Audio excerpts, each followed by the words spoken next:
बिस्मिल्लाह। लेकिन जी पहले तो मुझे ज़रा प्लीज़ ये बता दें कि आप लोगों को इसमें कोई प्रॉब्लम, एग्जाम्पल 15 पढ़ी है एक दफ़ा, कोई प्रॉब्लम? पीछे वाले पढ़ रहे हैं, अभी पढ़ लो जल्दी से।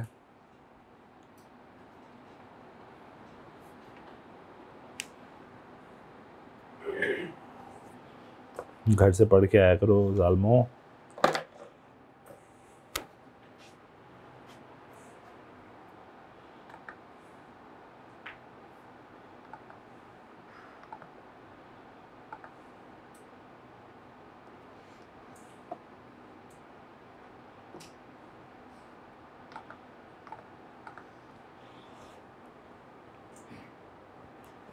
जी 15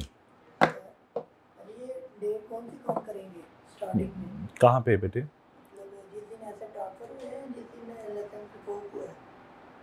कौन से वाले दिन आप काउंट कर रहे हो? पहले यहाँ से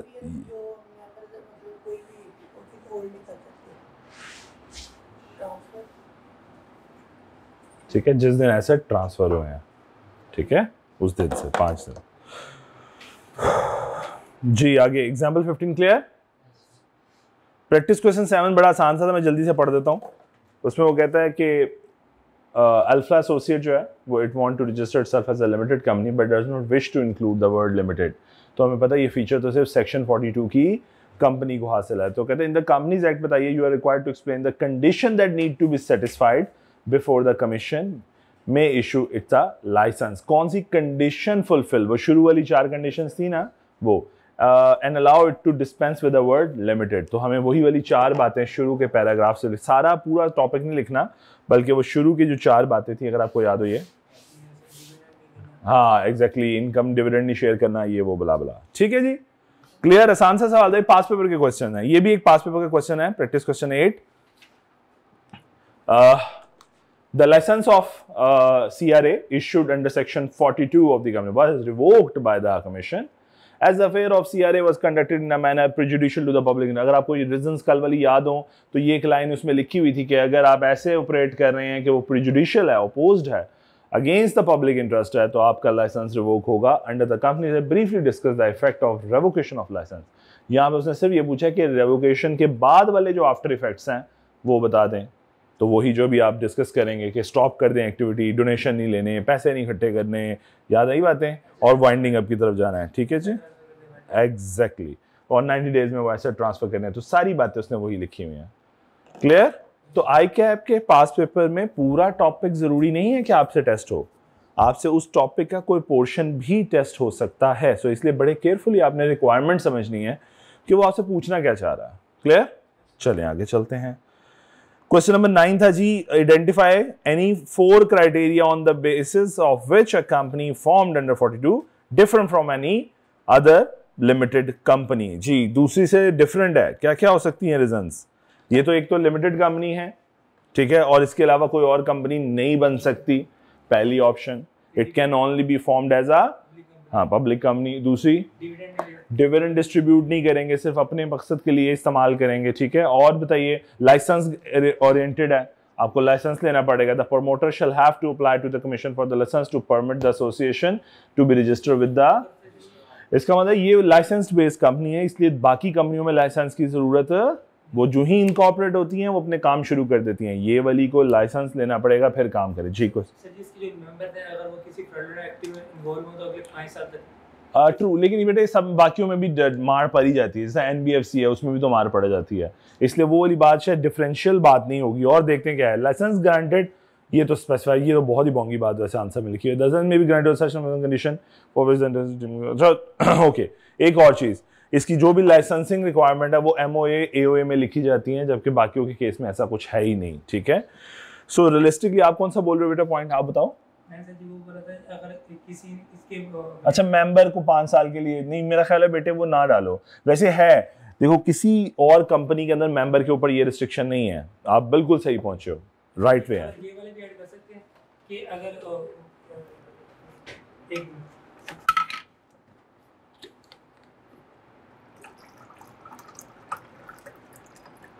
इसको लाइसेंस, अगर ये वो जो रिक्वायरमेंट्स हैं एससीबी की वो फुलफिल नहीं करे, इसका लाइसेंस रिवोक किया जा सकता है। अगर कोई और कंपनी फुलफिल ना करे? देखो, जब हमने ये कह दिया ना कि लाइसेंस इज द डिफरेंस, कि आपका और दूसरे का डिफरेंस ये है कि लाइसेंस है आपके पास, तो वहीं पे सारी वो जो सब पार्ट्स हैं उसके, कि लाइसेंस आपका रिवोक हो जाएगा, ये तो वो सारे उसी लाइसेंस के अंडर ही कवर हो जाते हैं। That's what I am saying. तभी मैंने बोला ना कि ये वाली भी बात बोंगी लिखी हुई है कि भाई ये शैल बी फोर्स बाय, भाई क्यों भाई, लाइसेंस वाली बात हो गई ना, बस खत्म। ये क्या फिर, अब लाइसेंस तो डिफरेंस है ही है, फिर अब तुम ये भी बताओगे लाइसेंस मिलता कैसे है, लाइसेंस जाता कैसे है, कितने पीरियड के लिए आता है, तो ये सारी इररिलेवेंट सी बातें हो जाएंगी। आपका वो वाला दूसरा वाला पॉइंट सही है, वो वाला मेंबर वाला, वो अच्छा लगा मुझे। हाँ ठीक है, वो लिखा जा सकता, ठीक है। ले जी, इसके बाद हम आते हैं रजिस्ट्रेशन ऑफ अ कंपनी पे। और अच्छा, मैं आपको ना पहले कंपनी सिखाऊंगा, बाद में ये अच्छा, मैंने बहुत सी चीजें अभी छोटी छोटी नहीं पढ़ाई, मैं आपको ब्रॉडर पिक्चर्स देता चला जा रहा हूं, और आखिर में मैं छोटी छोटी चीजें जो रह जाएंगी वो उसके साथ लिंक कर दूंगा, ठीक है। तो परेशान नहीं होना, घर में आसिफ साहब की बुक से भी पढ़ रहे तो वो एरिया पढ़ना जो मैंने पढ़ा दिया है। उसमें प्रॉब्लम आ रही है रीडिंग में, जो आसिफ साहब वाली बुक पढ़े? नहीं, कोई प्रॉब्लम नहीं आ रही। क्या? हाँ, वो तो इसके साथ भी रहेगा वो तो सब्जेक्ट का प्रॉब्लम है ना, बुक का प्रॉब्लम नहीं है, सब्जेक्ट का प्रॉब्लम। उसमें तरीका ये है, देखो मैंने पहले भी बोला था कि एक स्टेज ये होती है जहां पे आप क्या कहते हैं खुद लिख सकते हो, वो एरिया खुद लिखने की कोशिश करो, खुद लिखा करो। हाँ, कुछ एरिया ऐसे हैं जो इस स्टेज के ऊपर पॉसिबल नहीं, मैं जितना मर्जी अच्छा कह दूं उन्हीं पॉसिबल है। जिस तरह डेफिनेशंस हो गई, जिस तरह कल वाला टॉपिक पढ़ा एसोसिएशन, ये हो ही नहीं सकता, ये खुद नहीं लिखा जा सकता, लिखने बैठोगे तबाह कर दोगे। बात एक आधी बात उसके अंदर लिखी जा सकती है खुद, लेकिन बाकी सारा टॉपिक, आज जैसा आज मैं एक टॉपिक पढ़ाता हूँ, हाँ जब उसकी रीडिंग कराऊंगा आपको लगेगा यार ये टॉपिक तो मैं खुद भी लिख सकता हूँ। कुछ टॉपिक्स होते हैं जो खुद लिखे जा सकते हैं, उनमें उतनी एफर्ट ना करो, उसमें उस तरह याद कर लो जिस तरह तुम्हें कंफर्टेबल है। जैसा मैं लॉ को उर्दू में पढ़ लेता था कि अच्छा यार कौन, उर्दू मीन्स कि मुझे इंग्लिश की परवाह नहीं होती, मैं कहता था यार कौन सी 4 बातें जो मुझे करनी है, अच्छा मुझे ये 4 बातें करनी है for getting a license, suppose मैं वो 4 बातें जेहन में रख लेता था, पेपर में आता था तो रिप्रोड्यूस कर देता था उस पेपर में खुद ही अपनी वर्डिंग में, ठीक है। लेकिन वो आसान चीजें होती हैं, डेफिनेशन मैं भी रिप्रोड्यूस करता था, याद खुद नहीं लिख पाता था, रीजन क्योंकि आप उसमें से कोई ना कोई चीज खा जाओगे, ठीक है। तो हमें ये देखना पड़ेगा कि कौन सा टॉपिक, जैसे इससे अगला चैप्टर जो है चैप्टर 2 खुद लिख सकोगे, ठीक है। फिर इसी तरह आपका chapter number 5, chapter number 4 to some extent, chapter number 7 भी नहीं, खैर 7 को भी छोड़ दो, 9, 11, 10, 11 ये वाले चैप्टर्स जो हैं इनमें कुछ एरियाज बहुत ज़्यादा हैं जो कुछ मतलब कुछ एरिया बहुत हैं ऐसे जो खुद लिखे जा सकते हैं। तो हमें इस तरह के टॉपिक पे ज़रा कम मेहनत करनी है, बस ये होगा, बाकी को मेमोराइज ही करना है और कोई हल नहीं है। उसका तरीका ये हो सकता है कि आप एक दफ़ा जब फ्रेश हो जाके तब पढ़ो, फिर एक दफ़ा दोबारा उसकी रीडिंग करो, उसके बाद याद करना आसान हो जाएगा। पहले ही गो में मेमोराइजेशन की तरफ मत जाओ, ठीक है। लॉ है ना, न्यू सब्जेक्ट है, तो एक जरा लहजा भी है, आप लोगों में से सबके बी लॉ सब पढ़ के आए हुए हो, तो फिर तो लहजा डेवलप हो जाना चाहिए था, सबने नहीं पढ़ा हुआ ना, कुछ ऐसे भी हैं जो कम्बिने, सो जिनका तो लहजा डेवलप है उनको तो नहीं होना चाहिए, उनका तो लॉ का लहजा बना हुआ है, ठीक है। लेकिन फिर भी उसमें तरीका ये होता है, एक दफ़ा रीडिंग कर लो, पॉज लो, अकाउंटिंग का काम करो, जो भी न्यूमेरिकल सब्जेक्ट्स हैं, उसके बाद वापस जाओ, दोबारा जाके एक और रीडिंग कर लो, फिर न्यूमेरिकल सब्जेक्ट। रीडिंग में कितना टाइम लगेगा? 5 मिनट, 10 मिनट, 15 मिनट, रीडिंग बोल रहा हूँ, नॉट मेमोराइजेशन। 10-15 मिनट में होगी रीडिंग, आज का लेक्चर मुकम्मल, न्यूमेरिकल, फिर 10-15 मिनट की रीडिंग, आज का लेक्चर मुकम्मल, फिर नेक्स्ट रीडिंग, फिर नेक्स्ट न्यूमेरिकल, वापस आओ दोबारा और आके अब याद करने की कोशिश करो। देखो थोड़ी सी बेहतरी आ जाएगी। जब आप फ्रेशली जा रहे हो, go for directly for the memorisation, तो आई बिलीव कि थोड़ा टाइम ज्यादा लगेगा। इस तरीके से जरा एक्टिविटी परफॉर्म करो, 2 दफा रैंडम पढ़ने से कुछ बातें तो वैसे ही माइंड में अपनी जगह बना लेंगी। सो ये एक्टिविटी करके देखो, शायद इससे फाका हो जाए थोड़ा सा, ठीक है। करना याद ही है, मजबूरी है, क्या करें, ठीक हो गया। इसकी केस स्टडी टेक्निकल होती है, अभी हम उस स्टेज पे पहुंचे ही नहीं, चैप्टर 1 से कोई केस स्टडी नहीं आती, ठीक है, जज़ाकल्लाह भाई। अभी हम उस स्टेज पे आएंगे जहां पे आइसोलेशन में केस स्टडी पूछी जा रही होगी, चलो वो तो समझ आती है, वो कर लोगे आप लोग आहिस्ता। फिर आहिस्ता आहिस्ता हमने उस स्टेज पे आना जहां पे 2-3 चैप्टर में से एक केस स्टडी बन रही है, तो मैंने आप लोगों को आहिस्ता आहिस्ता उस लेवल पे लेकर जाना है जहां पे आप टॉपिक की बाउंड्री से जरा बाहर सोचोगे, आप केस स्टडी को एज अ केस लोगे, ना कि as a topic. B law में इतना नहीं है, सी लॉ में ज्यादा है, आप फील करोगे, थोड़ा सा ठहर जाओ, मतलब 1-1.5 महीने बाद आप फील करोगे नहीं यार इसकी केस स्टडी डिफरेंट है, उतनी आसान नहीं है जितनी बी लॉ की केस स्टडी है। बी लॉ की केस स्टडी आसान होती है, हालांकि उसके मुश्किल पेपरों में भी जो केस स्टडी है वो आसान है, सी लॉ की उससे टफ है। क्योंकि लॉ है ना डिफरेंट है, यहाँ पे सिनेरियो बहुत अवेलेबल है, वो प्रैक्टिकल एप्लीकेशन उसकी बहुत कम है, इसकी प्रैक्टिकल एप्लीकेशन बहुत ज़्यादा है। सो सवाल सेटअप करना, टफ क्वेश्चन बनाना आसान हो जाता है। ठीक है, चलो आगे चलो जी। लो जी, मैं आपको अपने लास्ट टॉपिक की तरफ, जो मेजर टॉपिक है, छोटे छोटे टॉपिक सारे रहते हैं, परेशान नहीं होना। मैं आपको एक लास्ट टॉपिक की तरफ जरा लेके जा रहा हूं, एंड दैट इज कि मुझे कंपनी बनानी है, क्या करूं। ठीक है, मुझे कंपनी बिल्ड करनी है, मैं क्या करूं।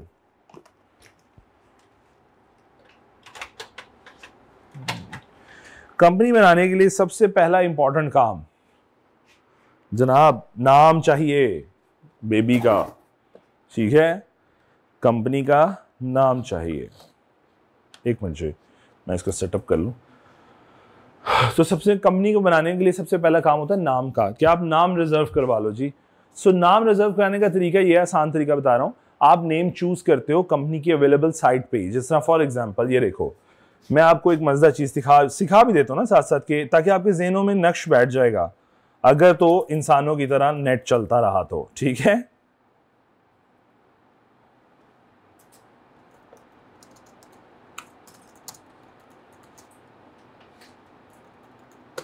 नेट ही नहीं मजे का चल रहा है यार।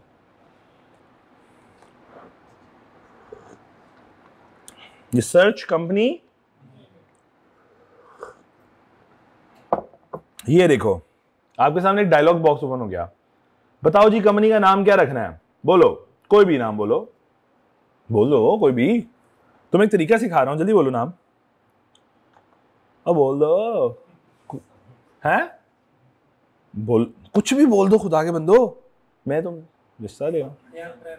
हयात, हयात स्पेल करो HAYAT, हयात प्राइवेट लिमिटेड। हम ऐसे नाम लिखते हैं, सर्च करेंगे कि क्या इस नाम जैसी कोई कंपनी एग्जिस्ट तो नहीं करती।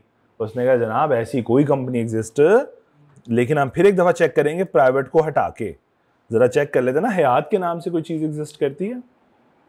नहीं जी। ओ ये देखो लिस्ट है पूरी जो कि हयात के नाम से एग्जिस्ट, समझ आ रही है। देखो ये देखो, ये मेरे ये कंपनीज के नेम है। ये देखो, ओ अभी नीचे नहीं जाना चाह रहा ना, ये नाराज हो जाता है, यहां से मूव कर रहा है। तो ये देखो, ये सारी कंपनीज हैं जो रजिस्टर्ड हैं। अब इसमें कुछ एसएमसी रजिस्टर्ड हैं, ये देखो कुछ एसएमसी रजिस्टर्ड हैं, कुछ प्राइवेट रजिस्टर्ड हैं, हयात ब्रदर रजिस्टर्ड है। सो अब हयात मिलना थोड़ा सा मुश्किल हो जाना है। बात समझ आ रही है। आपका नेम रिजेंबलेंस पे रिजेक्ट हो जाना है। नेम लेना इस वक्त सबसे मुश्किल काम है, नेम और खरीदना सबसे, क्योंकि इतने नेम अवेलेबल हैं। कोई और नाम सोचो, कोई एक नाम जल्दी से, एक एक्टिविटी और जल्दी, बस जल्दी से कोई भी बता दो यार। साकिब प्राइवेट लिमिटेड, लो जी साकिब, कौन सी साकिब ही लिख दें फिर, साकिब। लो जी साकिब के नाम से देखते हैं कोई प्राइवेट। ओ देखो लाइन लगी पड़ी है, ये देखो तुम कुछ भी सोचो, इतनी कंपनियां मिलेंगी तुम परेशान हो जाओगे। रिकॉर्ड इतना, ये देखो ये सारी रजिस्टर्ड है, डेट कब रजिस्टर्ड हुई वो सब डेट अवेलेबल है, कितनी पुरानी रजिस्टर्ड है। ये है कंपनी अवेलेबिलिटी का काम, और ये ऑनलाइन अवेलेबल है। आपको भी गूगल पे लिखा है ना मैंने, आप भी लिखो, चले जाओ। मैंडेटरी फाइलिंग, ये यार एनुअल रिटर्न का कॉलम है, इसलिए अभी समझाना पढ़ेंगे, चैप्टर 11 में, 10 में शायद, तब पढ़ाऊंगा कि मैंडेटरी फाइलिंग क्या होती है। हर एक को फाइलिंग जरूरी नहीं है ना। सो मेरा ख्याल है मैंने अब आपको ये ज्यादा अच्छे तरीके से समझा दिया। सर्च इट्स अवेलेबिलिटी, आप नेम सर्च करते हो आप देखते हो क्या मेरा नाम अवेलेबल है। अगर तो नाम अवेलेबल ना हो तो फिर उस केस में आप कहते हो अच्छा ये नाम नहीं है, फिर आप अप्लाई करते हो उस नेम के लिए। नेम अप्लाई करते हो, अप्लाई करके 500 रुपया जमा कराते हो। नाम में अगर प्रॉब्लम ना निकले तो वो आपको नाम अलॉट कर देते हैं। नाम अलॉट हो जाए तो समझ लो अब आपका नाम रिजर्व्ड है। नाम रिजर्व्ड होता है एक पर्टिकुलर पीरियड के लिए, 60 दिनों के लिए। उसके बाद आप बाकी डॉक्यूमेंट्स मुकम्मल करते हो। नाम रिजर्व रहता है, आप बाकी अपने एरिया मुकम्मल करते हो। बाकी एरिया में क्या है, एमओए बनाते हो, एओए बनाते हो, ठीक है, memorandum of association and article. पहले ये सारे डॉक्यूमेंट हम खुद बनाते थे, अब सिंगल क्लिक पे खुद बने होते हैं। आप नाम लिखते हो, शेयर होल्डर के नाम बताते हो, शेयर्स बताते हो, चीज़ें बताते चले जाते हो, मेमोरेंडम खुद तैयार हो जाता है। वो एक स्केच बनाया हुआ उसने, वो उसमें फिट करता है, आपको मेमोरेंडम बना के दे देता है, आर्टिकल बना के दे देता है, ऑनलाइन ही। अब कंपनी रजिस्ट्रेशन कंप्लीटली ऑनलाइन है। मैं आपको एक चीज़ दिखा देता हूँ, अगर वंस अगेन नेट चलता तो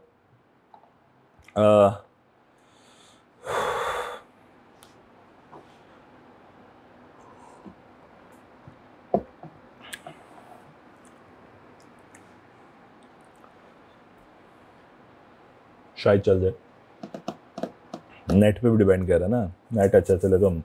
ये लीप का फॉर्म क्रिएट किया हुआ इन्होंने SECP ने, अगर आप देखो तो ये वो फॉर्म है जहां पे अब आप डायरेक्टली ऑनलाइन एप्लीकेशन दे देते हो। मेरी बात समझ आ गई?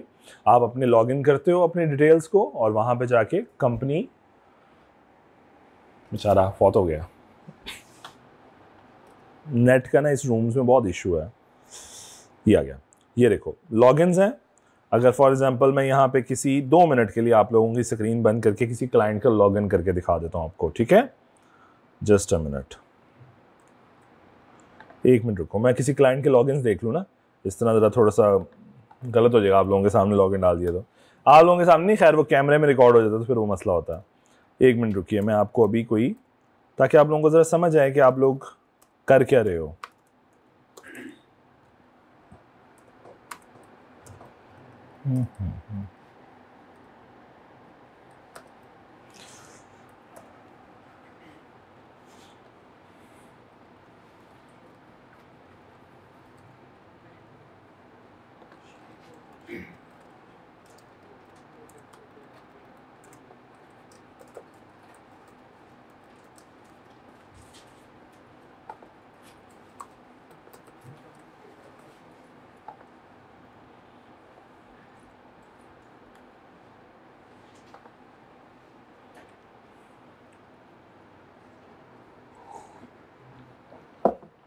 लो जी, ये देखो, ये है कंपनी का फॉर्म स्ट्रेट, ठीक है? कंपनी का स्टार्ट करनी है, यहां से आप क्लिक करें, वो आपसे कहेगा कंपनी का नाम रिजर्व करें। ये देखिए जी, हमने एक नेम रिजर्वेशन किया हुआ है, सदीद एंटरप्राइज प्राइवेट लिमिटेड। ये रीसेंट कंपनी है जो मैंने बना के दी है किसी को। सो फिर फाइनली ये देखिए, हम फाइनल इस प्रोसेस में आए और ये कंपनी कंप्लीटेड है, रजिस्टर्ड है। बात समझ आ रही है? सो व्यू डिटेल्स, सो ये सारी उसकी चीज़ें आ जाएंगी, यहाँ से जो निकालना चाहो निकाल लो। अच्छा, 2 कंपनीज, अच्छा उसके हमने चीज़ें भी चेंज की हैं ना रिसेंटली, ठीक है? वो एक अलग चीज़ है, वापस आता हूँ। सो करना क्या है, कुछ नहीं करना होता हमने। यहाँ से अगर जिस तरह फॉर एग्जांपल मैं इन्हीं के लॉगिन से एक हरकत करके देते हैं। ये देखें जी, LLP कंपनी वो बनानी है, हाँ जी बनानी है, प्रोसीड करें। ये देखें जी, नो नेम रिजर्व फाउंड, जिसका मतलब पहले नाम रिजर्व करना पड़ेगा। यहाँ जाना पड़ेगा, आप जाइए और यहाँ से एक न्यू एप्लीकेशन जो है सर्च कीजिएगा नेम रिजर्वेशन के लिए। ओवरव्यू में देखते हैं, रिजर्व अ नेम और LLP। लो जी, यहाँ से नेम, कौन क्या चीज़ खोलना चाह रहे हो, कंपनी खोलना चाह रहे हो, ये क्लिक करो, यहाँ से जाओ आगे, वो कहेगा अच्छा क्या खोलना है, पूरा डिटेल। उसी तरह लॉगिन, आप सिंगल मेंबर बनाना चाहते हो, प्राइवेट बनाना चाहते हो, लिमिटेड लायबिलिटी पार्टी, क्या बनाना चाहते हो आप, जो जो करना चाहते हो वो आपको लिंक इसी तरह देता जाएगा कि आप पढ़ते पढ़ते आगे चले जाते जाओगे। और अल्टीमेटली अल्टीमेटली कंपनी क्या होगी, फॉर्मेशन हो जाएगी। मेरा ख्याल आप समझ आ गई, थोड़ी सी एक ओवरव्यू मिल गया कि आपको कि ये इस तरह कंपनी बिल्ट होती है। तो हाँ जी जी, वो एक ओपन फोरम है जहां पे आप ये देख लो कि ये ना हो आप पैसे जमा करा के नाम जमा कराओ, पता लगे उस जैसी 100 कंपनियां एग्जिस्ट करती हैं, तो वो बेवकूफ़ी होगी ना। फिर वहां पे 2-2 दिन के लिए मामला लटका रहा करेगा। तो उससे बेहतर ये होता है कि आप क्या करें, नाम सर्च करके जाएं, थोड़ी होमवर्क करके वो नाम चूज करके जाएं जो कि रिजेक्शन के चांस कम हो। मैंने इस सदीद से पहले 2 कंपनियां रजिस्टर नेम रिजर्व किए, दोनों रिजेक्ट हुए। पहला कि मेरी जैसी कंपनी कोई चाइना की कंपनी थी, वहां पर रजिस्टर्ड थी। दूसरा, मेरी जैसी नेम का जो मैं चूज करना चाह रहा था उस जैसा कोई कंपनी रजिस्टर्ड नहीं था, लेकिन उस जैसे एक ट्रेडमार्क रजिस्टर्ड था, वो भी रिजेक्ट हो गई। अब ट्रेडमार्क की इंफॉर्मेशन पब्लिकली नहीं मिल रही होती तो ठीक है, इन बातों पे रिजेक्शन आए तो समझ भी आती है, लेकिन अगर एग्जिस्टिंग नेम के ऊपर रिजेक्शन आ रही है तो फिर तो बेवकूफ़ी है ना, हमने होमवर्क ही नहीं किया। और जितना हयात था, मैंने इनका नाम डाला, मैंने कहा भाई ये ना लेना, ये नहीं मिलना, तुम दे जाओगे वो रिजेक्शन करी जाएगा, दे जाओगे रिजेक्शन करी जाएगा, फायदा? पैसे बार बार नहीं देने पड़ते, ये बता दूं, पैसे, लेकिन टाइम ज़ाया हो रहा होता है। दो दिन का प्रोसेस होता है रिव्यू का। अब आपने आज अप्लाई किया, 2 दिन बाद पता लगेगा रिजेक्ट, फिर अप्लाई किया, फिर 2 दिन बाद रिजेक्ट, इस तरह होगा। जो नाम रिजर्व हो गया वो आपका है 60 दिनों के लिए। रिजर्व, ये जिस तरह मैं एप्लीकेशन फाइल करता जाऊंगा, इसी तरह गुजरते गुजरते मैं फीस जमा कराऊंगा, एप्लीकेशन चले गई, अभी रिजर्व नहीं हुआ, वहां से 2 दिन बाद अप्रूवल आएगी कि जनाब हमें इस नाम में कोई इतराज, फिर वो आपके नाम पे रिजर्व होगा। तो फिर जो रिजर्व होगा वो फिर पब्लिक में भी नहीं आ रहा होगा, वो पब्लिक में आ रहा होगा, नजर आएगा कि रिजर्व्ड, जहां पे भी आपके सामने लिस्ट आ रही थी ना, वहां पे ये नेम भी आ रहा होगा आपका वाला। से आपने नाम रखा ABC, तो ABC नाम आ रहा होगा, आगे लिखा हो रहा होगा रिजर्व्ड, अब आप इस्तेमाल नहीं कर सकते। या वहां पे ना भी आ रहा हो ना, तब भी अगली कोई एप्लीकेशन आएगी ना उस नाम जैसी, वो रिजेक्ट हो जाएगी। जी आगे बताएं। मैंने कहा कंफर्म तब भी होगा ना अगर हमने नाम अपना देख लिया, तो एप्लीकेशन हम जमा करवा देंगे फीस के साथ, फिर रिजर्व होगा हमारा नेम। हाँ, रिजर्व नहीं, मैंने, फिर आप गलत कर रहे हो, मैं कह रहा हूँ कंफ्यूज मत करो। आपने अप्लाई किया, अप्लाई का मतलब है रिजर्व नहीं हो गया, आपने पैसे जमा करा दिए, इसका मतलब है बस ठीक है, आपने अप्लाई करके आया कि भाई देख लें इस जैसा कोई नाम तो नहीं है, वो देखेगा 2 दिन लगा के, फिर वो आपको या तो एक्सेप्ट करेगा या रिजेक्ट, एक ईमेल आएगी, एक्सेप्ट हो गया, अब आपका है 60 दिनों के लिए। 60 दिनों के लिए तुमने 60 दिनों में कंपनी रजिस्टर ना कराई तो समझ लो तुम्हारा नाम गया। यूजुअली 1 दिन लगता है, 2 दिन लगते हैं कंपनी रजिस्टर होने में, अगर नाम के बाद बता रहा हूं, 60 दिन बहुत ज्यादा दिन है, 2 दिन लगते हैं, ठीक है। एससीसी भी थोड़ा फास्ट है। तो मेमोरेंडम एंड आर्टिकल मैंने कहा पहले बनाने पड़ते थे, अब बनाने नहीं पड़ते। अब उसके बाद आप एप्लीकेशन, उसी ऑनलाइन एप्लीकेशन को आगे लेके चलते हो, वहां पे एक एड्रेस देना पड़ता है। अब या तो कंपनी रजिस्टर्ड हो तो बेहतर है वही एड्रेस दे दो, यूजुअली नहीं होती रजिस्टर्ड उस टाइम पे ना, तो आप क्या करते हो, फिर एक टेम्परेरी एड्रेस दे देते हो फॉर द टाइमिंग, शुरू के प्रोसेस में।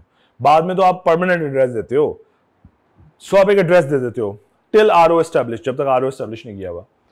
रजिस्ट्रार अगर इस एप्लीकेशन के बाद उसके बाद एप्लीकेशन चले गई, एक्सेप्ट कर ले, तो समझ लो बदले में आपको क्या होगा, सर्टिफिकेट ऑफ इनकॉर्पोरेशन रिसीव हो जाएगा, अगर उसने एक्सेप्ट कर लिया। जिस तरह फॉर एग्जांपल अगर वो एक्सेप्ट करेगा तो वो आपको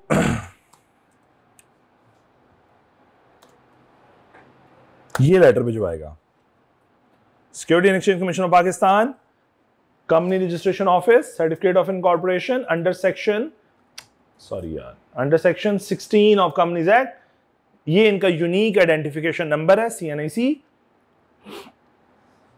आगे चलता हूं। CNIC, I hereby certify that Sadeed Enterprise Private Limited is this day incorporated under the Companies Act, and that the company is limited by given at the Lahore 26 March 2024। ये जी फायजा रशीद हैं डिप्टी मैनेजर, और ultimately ये आपका certificate आ गया SCCP का, इसे बोलते हैं सर्टिफिकेट ऑफ इनकॉर्पोरेशन। ये इस बात का सबूत होता है कि तमाम कंप्लायंसेस नाम के हवाले से, क्या नाम है, MOA के हवाले से, AOA के हवाले से, बाकी चीज़ों के हवाले से सब आपने मुकम्मल कर ली हैं, ये इस बात का सबूत है। क्लियर यहां तक बात। और अगर फॉर एग्जाम्पल रजिस्ट्रार को तकलीफ हो तो क्या करेगा, एप्लीकेशन रिफ्यूज, आपको चांस देता है डेफिशिएंसी का, आप दोबारा अप्लाई करते हो, फिर नहीं हो पाते, आपका प्रॉब्लम रहता है रजिस्ट्रार के साथ सपोज, तो क्या होगा, आपके पास राइट टू अपील हमेशा मौजूद रहता है। वो रिजेक्ट कर दे, अगर सपोज आपकी एप्लीकेशन ही रिजेक्ट कर दे, सारा कुछ करने के बाद एप्लीकेशन रिजेक्टेड, वैसे होती नहीं है स्टेज के ऊपर, लेकिन अगर हो जाए तो मेंबर के पास राइट है to make an appeal 30 days के अंदर अंदर। अपील किसको कर सकता है, कमीशन को। क्या बात समझ आ गई। रजिस्ट्रार रिफ्यूज करेगा तो कमीशन को अपील, और कमीशन का ऑर्डर फाइनल होगा जो कि चैलेंजेबल नहीं होगा। क्या बात है, जो उसने फैसला सुना दिया, और ये कोर्ट में भी चैलेंज नहीं होने वाला, ये फुल एंड फाइनल ऑर्डर है जो भी आया। अल्लाह, समझ आई बात की। तो मैंने आपको थोड़ा सा प्रैक्टिकल व्यू भी दिखाया, बेशक सारा नहीं 100% दिखाया, क्योंकि उसके लिए फिर वो एक नया लेक्चर बन जाएगा। तो समझाया ये है कि करना क्या क्या है, नाम अप्लाई करना है, नाम ढूंढना है, नाम अप्लाई करना है, अप्लाई करने के बाद जब रिजर्व मिल जाए तो रिजर्व हो गया 60 दिनों के लिए, फिर उसके बाद बनाओ MOA AOA, बाकी सारी चीज़ें मुकम्मल करो और अल्टीमेटली करते करते आपको सर्टिफिकेट ऑफ इनकॉर्पोरेशन मिल जाएगा। रिजेक्शन आई तो you have a right to make an appeal. यहां तक बात समझ आ गई? चलो, अगर ये बात भी समझ आ गई तो फिर हम आते हैं वापस अपने बुक के ऊपर।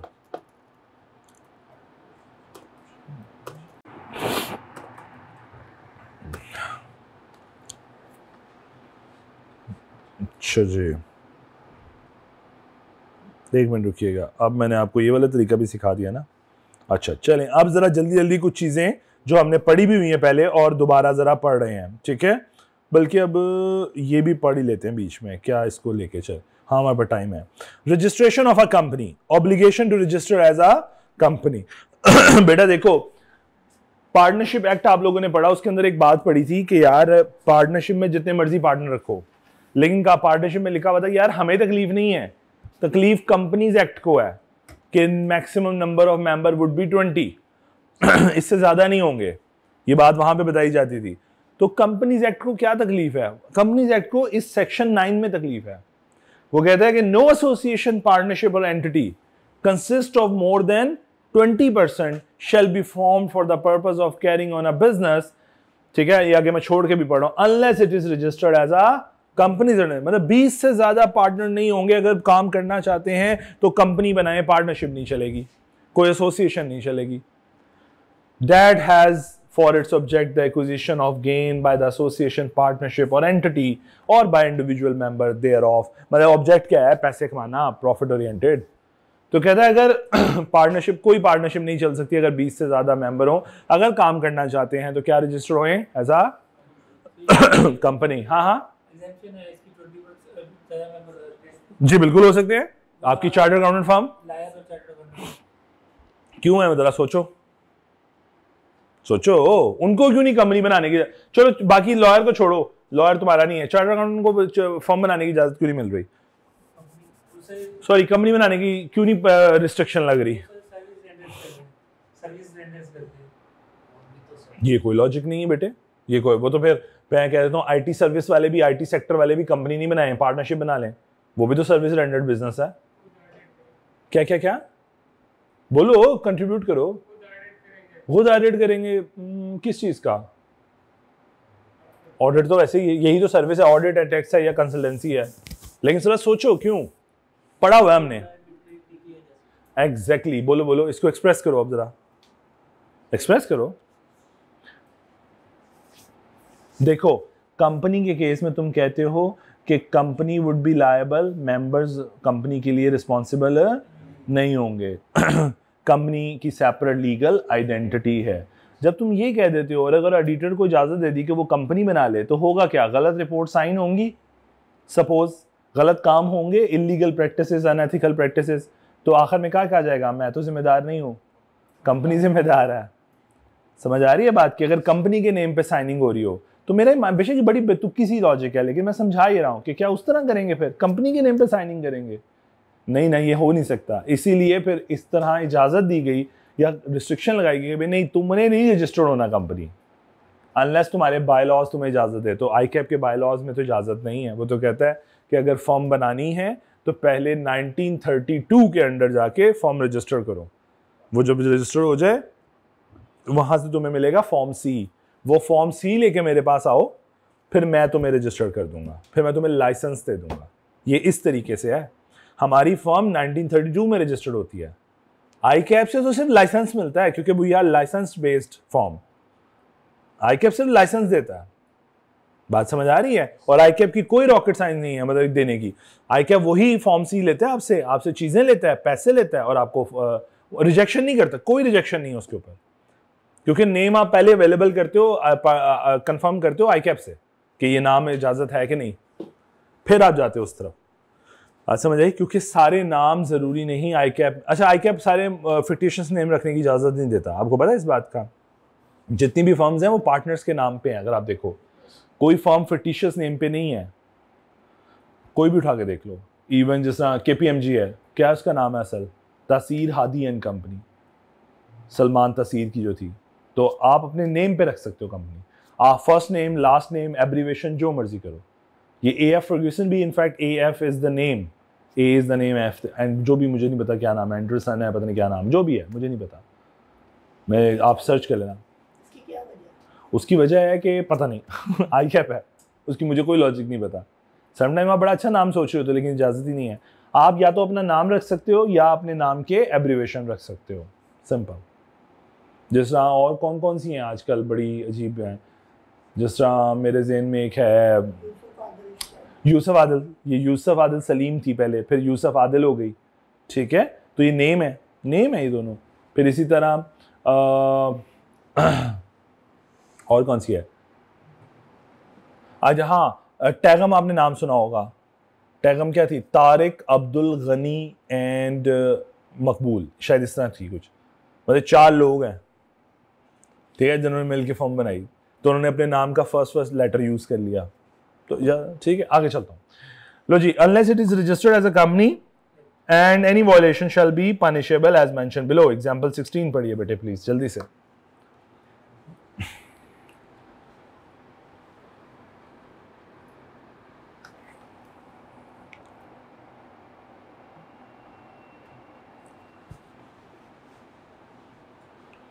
जी, एग्जाम्पल 16 डन, सबने पढ़ ली, आगे चलता हूं। Exception, the obligation to register as a company is not applicable in the following circumstances. Number 1, any society, body or association other than partnership formed or incorporated under any law for the time being in force in Pakistan. Any society, body or association other than partnership, partnership के अलावा जितनी भी हैं, अच्छा एक minute रहिएगा, हाँ उन पे formed or incorporated under any law, जैसा सोसाइटी है ना, कुछ स्पेसिफिक चीजें हैं, जैसे सोसाइटी की बात करें तो society under societies act registered है, वो कंपनी में रजिस्टर्ड नहीं होती है। हाँ, दूसरी बात कहता है बॉडी और एसोसिएशन, उन्हीं की पर्सपेक्टिव में बोल रहा है, तो सोसाइटीज जितनी भी हैं वो सोसाइटीज एक्ट में रजिस्टर्ड हो रही हैं। अब उस, और फिर इसी तरह एसोसिएशन ऑफ प्रॉफिट जो है, NPO जो है, वो आपकी SECP के साथ रजिस्टर्ड हो रही है as an association, although company का स्टेटस एंजॉय कर रही है, लेकिन एसोसिएशन के तौर पर रजिस्टर्ड हो रही है। समझाने जा रहा हूँ, उनको रजिस्टर जरूरत नहीं है, वो एक्सेप्शन में है कि उनको कंपनी रजिस्टर करने की जरूरत नहीं है। अगली बात, joint family carrying on a joint family business. बेटे देखो, अक्सर आपने देखा होगा एक फैमिली ओन्ड बिजनेस होते हैं, पूरा खानदान ही एक ही बिजनेस कर रहा होता है, ठीक है, यूजुअली उसको रजिस्टर्ड नहीं है एज अ कंपनी रजिस्टर्ड होने की, वो फैमिली ओन्ड, क्योंकि वो लीगलिटी स्ट्रक्चर में ना अगर आप गौर करो तो मोस्टली उनके जितने भी लोग काम कर रहे हो तो वो लीगली स्ट्रक्चर में कहीं होते नहीं है, होते वही 3-4 लोग हैं जो मेन करैक्टर होते हैं, बाकी सारे उसके साथ ही जुड़े होते हैं। अभी मेरी बात समझ आई, जैसे बड़े बुजुर्ग जुड़े हुए हैं ना, तो बड़े बुजुर्गों के नाम पे डीड चल रही होती है, बाकी सारे लोग अनरजिस्टर्ड उसके साथ जुड़े होते हैं यूजुअली, लेकिन एक्सेप्शन अवेलेबल है, नहीं, इसमें लॉजिक ढूंढने की जरूरत नहीं है। Partnership of 2 or more joint families where the total number of member of such family excluding the minor member does not exceed 20, तो इसके ऊपर तो वही रिस्ट्रिक्शन लगा दी कि ज्वाइंट फैमिली मिलकर बिजनेस करें, लेकिन 20 से ज्यादा मेंबर नहीं, 2 ज्वाइंट फैमिली मर्जर कर लें, यानी कि आखिरी बात, और a partnership form to carry on a practice, ये बात थोड़ी समझने वाली है, मतलब जो रेलिवेंट है, बाकी सारी बातें तो हम वैसे ही मान सकते हैं। Partnership form to carry on a practice as a lawyer, accountant और any other profession where the practice as a limited liability company is not permitted. यही वजह है ICAP ने हमें इजाजत नहीं दी हुई लिमिटेड लायबिलिटी कंपनी के तौर पे ऑपरेट करने की, तो कहता है ठीक है आपको इजाजत नहीं है, आप रजिस्टर्ड ना हो, आपको एक्सेप्शन दी। क्या मेरी बात समझ आई है? Under the relevant laws and regulation for such, तो हमारे ICAP बाय लॉज में ही रिस्ट्रिक्शन डली हुई है कि आप लिमिटेड लायबिलिटी कंपनी रजिस्टर करके बिजनेस नहीं कर सकते, तो हमें जो कि रिस्ट्रिक्शन डली हुई है, तो वो कहता है ठीक है आपकी रिस्ट्रिक्शन है, आपको एक्सेप्शन देते हैं कंपनी लॉ के अंडर, आपको रजिस्टर्ड जरूरत नहीं है कंपनी बनाने की, आप 20 से ऊपर मेंबर भी चलाएं तो कोई फर्क नहीं पड़ता। क्या बात समझ आ रही है? इसीलिए फर्म के पार्टनर्स शायद 30, 40, 50 हो सकते हैं, कोई फर्क नहीं पड़ता। क्लियर? चलें जी, जल्दी से एग्जाम्पल फिर 17, 18 और 19 जरा पढ़िए।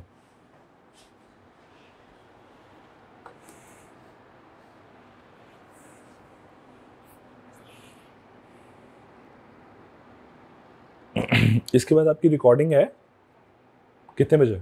9 बजे? कंपनी के केस में सिर्फ 20 हो सकते हैं। नहीं, कंपनी के नहीं, कंपनी से ऊपर जितने मर्जी रखो, कंपनी से नीचे 20 से नीचे जो मर्जी बनाओ, पार्टनरशिप चला लो, लेकिन 20 से ऊपर नहीं, कोई किसी भी किस्म की एसोसिएशन चला लो, 20 से ऊपर कंपनी बनानी पड़ेगी, ये वो कहना चाह रहा। गलत, आपने इंटरप्रेट गलत किया। 20 से ऊपर आपको कंपनी कंपलसरी है, ये कहना चाह रहा हूं, अनलेस जो एग्जाम्पशंस हमने पढ़ी हैं, एक्सेप्शंस पढ़ी हैं, उनको छोड़ के। जी क्लियर? चलूं आगे जल्दी से, जरा थोड़ी सी बातें और पढ़ाना चाह रहा हूं क्योंकि ये बातें पढ़ ली हुई हैं। पब्लिक, प्राइवेट और सिंगल मेंबर, ये तो बात हम पहले भी पढ़ चुके हैं, तो जल्दी से पढ़ देता हूं। एनी 3 और more person associated for any lawful purpose में, 3 लोग या 3 से ज्यादा लोग क्या बना सकते हैं वैसे? कौन सी टाइप? प्राइवेट, पब्लिक या single member? Public. By subscribing their name to the memorandum of association, क्या ये वर्ड समझ आ गया? मेमोरेंडम के अंदर उनका नाम दर्ज होता है कि भाई हम शेयर सब्सक्राइब करेंगे, वो टेबल याद है मैंने आपको दिखाया था। And comply with the requirement of this act in respect of registration, form a public company. बिल्कुल इसी तरह 2 लोग मिलके क्या बनाएंगे? Private company. और एनी 1 पर्सन में form a single member by complying with the requirement in respect of the registration of a private company, and such other requirement as may be specified. The subscriber to the memorandum shall nominate a person who is in the event of the death of a sole member shall be responsible to. अब मैं ये बात समझाने लगा हूं, देखो 2 लोग चला रहे हो ना, एक मर भी जाए तो क्या फर्क पड़ता है, एक है ना कंपनी की संभाल लेगा और दोबारा से कॉन्स्टिट्यूशन में उसको बेहतरी ले आएगा, दोबारा 2 मेंबर पे आ जाएगा। लेकिन अगर करता धरता ये एक है, सिंगल मेंबर कंपनी है, अकेले ही हूं, सब कुछ, मेंबर भी खुद दूं, डायरेक्टर भी खुद दूं, सब कुछ खुद दूं, तो कल को मर गया तो क्या होगा पीछे? क्या कंपनी का क्या बनेगा?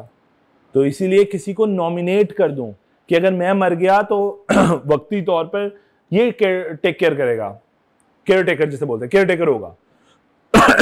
तो कहता है the subscriber to the memorandum, यानी मैं जो इसकी सिंगल मेंबर कंपनी है, शेल नॉमिनेट अ पर्सन, जो उसके यूजुअली लीगल रिप्रेजेंटेटिव होते हैं। यूजुअली अपने बेटे को ही बनाएगा ना, और कि अपने बाप को बना देगा, इससे अलावा क्या बनाएगा? Who in the event of death of a sole member, कि अगर मैं मर गया, शेल बी रिस्पॉन्सिबल टू, कि वो किस कामों का रिस्पॉन्सिबल होगा? नंबर 1, क्या मेरी बातें समझ आ रही है बेटे यहां तक? मैं रीजन बताइए लॉजिकल कि क्यों एक बंदा नॉमिनेट कर रहा है, बाकियों में क्यों नहीं बोला? क्योंकि बाकियों में इतने मेंबर हैं कि वो संभाल लेंगे, इसमें कोई नहीं है। और नंबर 1, जो मेरा नॉमिनेटेड होगा, मेरा लीगल रिप्रेजेंटेटिव यूजुअली होगा, वो क्या करेगा? Transfer the share to the legal heir of the deceased.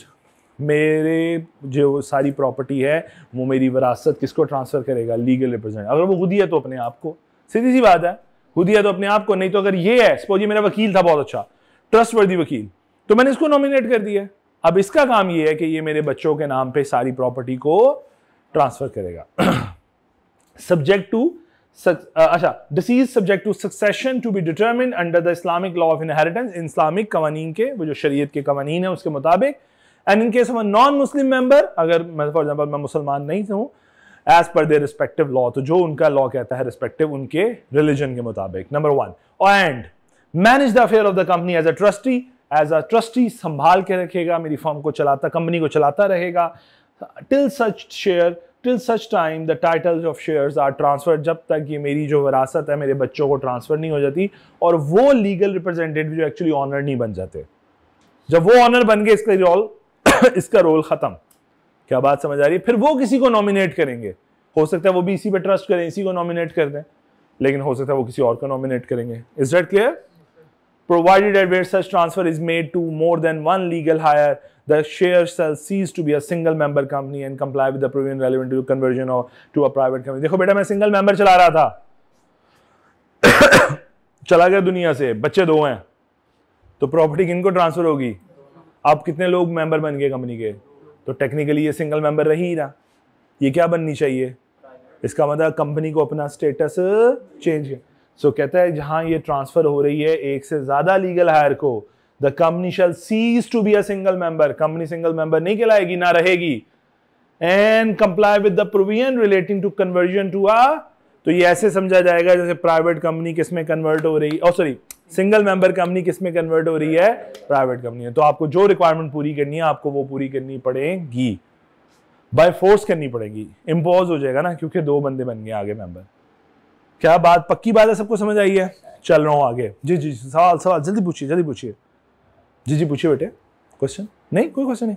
अगली बात, लिमिटेड बाय शेयर, और यार प्लीज परेशान ना हो ना, मैं तेजी से पढ़ रहा हूं, ये हम पढ़ चुके हैं पहले भी। A company formed as above may be the company with or without limited liability, that is to say company limited by share, company limited by guarantee और ये तीनों बातें मैंने बड़ी डिटेल से आपको समझाई थी, ठीक है। शेयर का मतलब है कि मेंबर लायबल है up to the amount of unpaid share capital. Guarantee का मतलब है member liable up to the amount of guarantee given. और अगर गारंटी भी हो और शेयर कैपिटल भी हो तो फिर दोनों इंपैक्ट आते थे कि up to the amount of guarantee plus up to the amount of unpaid share capital. Process of incorporation. Process of incorporation usually involve number 1 getting availability of a suitable name from the registrar of company। यही काम किया हमने। दूसरा बात, memorandum तैयार करो, preparing memorandum of association, article of association of the proposed company along with the supporting documents। उसमें documents क्या हैं? CNAC, बस बात समझ आ गई? CNAC कॉपी काफी है। File the above documents along with the application form for incorporation to the submit का बटन दबा दो along with the fees, ठीक है।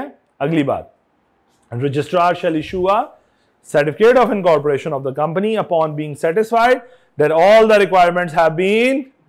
रजिस्ट्रार को जहां पे तसल्ली होगी तुमने सारे कंप्लायंस पूरी कर दी है, तुम्हें रजिस्ट्रेशन इनकॉर्पोरेशन सर्टिफिकेट दे देगा। क्या ये बात भी समझ आ गई? आगे चलूं? ओके, जस्ट अ मिनट, हमारे पास थोड़ा टाइम है या बस खत्म हो गया है हमारे पास टाइम? ओके, 1 मिनट सिर्फ मुझे दीजिएगा, मैं यहाँ से और क्या, अच्छा चले, जस्ट अ मिनट। अब एक चीज़ यहाँ से मैं और बगैर सर्टिफिकेट फॉर रजिस्ट्रेशन, ओके, मैं चाह रहा हूँ मैं यहाँ से जो आसान बातें हैं ना वो ज़रा पढ़ा दूँ पहले। ये देखो ज़रा, certificate for registration. If the registrar is satisfied that all the requirement of the Companies Act 2017 and the rules and regulation made thereunder have been complied with, he shall register the memorandum and document delivered to, obviously वो उसके बाद certificate of incorporation issue कर देगा। कहते हैं registrar shall issue a certificate of incorporation that shall state, कहते हैं certificate पे क्या क्या बातें होंगी, तो जरा देखो certificate पे कौन कौन सी बातें हैं। जरा 1 मिनट मैं दोबारा certificate खोलता हूँ जी आप लोगों के लिए, मुझे लगता है मैंने certificate सॉरी बंद कर दी है, जस्ट अ मिनट।